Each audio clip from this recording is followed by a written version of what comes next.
road rage. See those two guys? They shot at each other. They ended up shooting each other's daughters. Let's go to the video.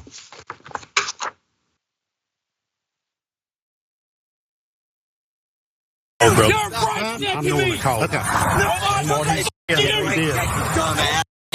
Y'all did. Do me a favor. Let's take care of your daughter. Just stay right here. Absolutely. Okay? Oh my God. Look at me. You're okay.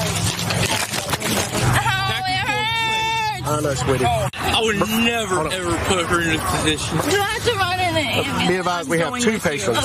Sweetie, just talk to me, okay? I'm sorry. We're good. We just want to read you your rights so that way you are aware. So there's not still not answering any questions or asking any questions. We're just letting you know what's going on. So from this point forward, you are under everything. Okay. You have the right to remain silent. Anything you say can and will be used against you in a court of law. Do you understand each of these rights I have explained to you? Yes, sir. Having these rights in mind, do you wish to talk to us now or shortly? Do I need to have an attorney? This is totally up to you. We're not going to be asking you any questions. We're just letting you know of your rights before so that way you understand. Yeah, that's totally what happened. I mean, that's a real sensible cop talking to a guy that just shot a child. I mean, he put his hands on him and I just want to make sure you're okay and understand what I'm saying. He wasn't upset. He wasn't angry, wasn't calling him names. All right, put up the pictures of the worst fathers of the year. Now, I know some people would say to both of you all that what happened was a mistake, not your fault. They're lying to you. What happened is your fault. Both of your daughters are injured because of your own actions. Frank Allison on the left and William Hale on the right were arrested and charged for attempted murder over the incident that unfolded near Jacksonville early October. Hale's 5-year-old daughter was shot in the leg. Allison's 14-year-old daughter was shot and suffered a collapsed lung. Thankfully, their injuries have been reported to be non-life-threatening as of now. After the incident, both of these men pulled over near a patrol car and began fighting. They started fighting after the initial incident, right? A deputy reportedly had to break them up. You were brake checking me. Brake checking. Allison is heard yelling at Hale while screaming obscenities. Allison's 14-year-old daughter is sitting on the ground being attended to. So where is this coming from?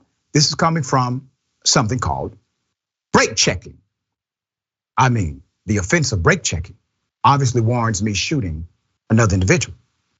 Now, remember, you cannot talk about this story without highlighting the fascination of gun culture in the United States of America, especially in the state of Florida, where we are indoctrinated to believe that guns can solve anything. That guns should be your go-to. Anytime there's an argument, let's get a gun. Gun needs to be involved. Because these two individuals had that ideology, because these two individuals decided that they could not engage in either argument or maybe even a regular ass fist fight. They shot each other's daughters. It seems like I'm more upset than they were.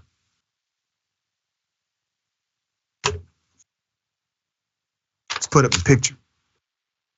Deputies say Hale and Allison were riding in separate vehicles with their families on Highway 1 when they began brake checking each other and appeared to be in a cat and mouse game. Now, if this part is true, which I believe it is, that means both of these dads were engaged in dangerous activity prior to the shooting. They were already putting their families at risk. They just took it to the next level and happened to be armed. The report states that Hale and his family were driving back to Georgia from Jacksonville when Allison reportedly attempted to run him off the road. Allison's wife reportedly began flipping off Hale, and then someone in Hale's truck threw a water bottle into the vehicle. Moments later, the report says Hale said he heard a pow and his 5-year-old daughter was shot in the leg. He then says he grabbed his pistol and fired everything that was in his clip at Allison's vehicle. One of the rounds struck the 14-year-old daughter in the back seat. Let's go to the sheriff. That's the Nassau County sheriff. His name is Bill Leeper.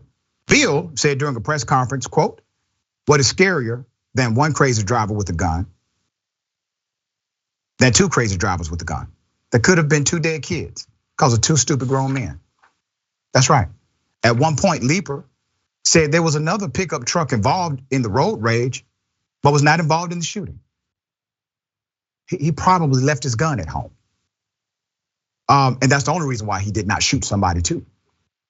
So I highlight this story because one, guns do not solve all your problems.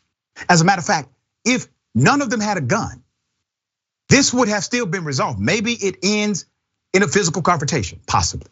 Maybe it ends in somebody getting arrested, possibly. But you know what doesn't happen? None of their daughters have a gunshot wound in their body. That's what would have been eliminated. But the mere presence of the gun and the belief that guns will solve all of your arguments, all of your problems, all of your conflicts, has now created this unbelievable reality for your own damn children. Now, hopefully, this shakes you and wakes you to a better, more evolved understanding of the world around you. I wouldn't hold my breath, but I guarantee you this: what you all have done to your own children will change them forever. All right, my dear brother, thoughts here. I can't believe I'm about to quote a Peter, Paul, and Mary song, but if I had a hammer, everything to these dudes looks like a nail. Like you said, Dr. Richey, earlier, even brake checking one another is dangerous in and of itself. I'm just wondering from this perspective, if they continue to escalate things, knowing that if it came down to it, I have a gun, I'm not afraid of this person, I'm not backing down.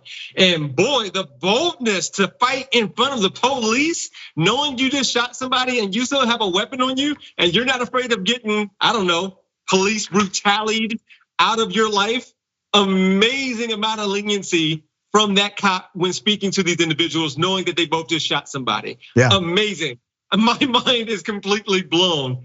I don't even know what to say anymore. And it's not. I was sitting here like this could have been way worse. Yeah, and they shot children. The cop wasn't even upset. He wasn't mad. He didn't curse anybody out. He was what? Professional. He was professional. It is possible. I'm not saying he should have been unprofessional. I'm saying they should be professional with everybody. All right.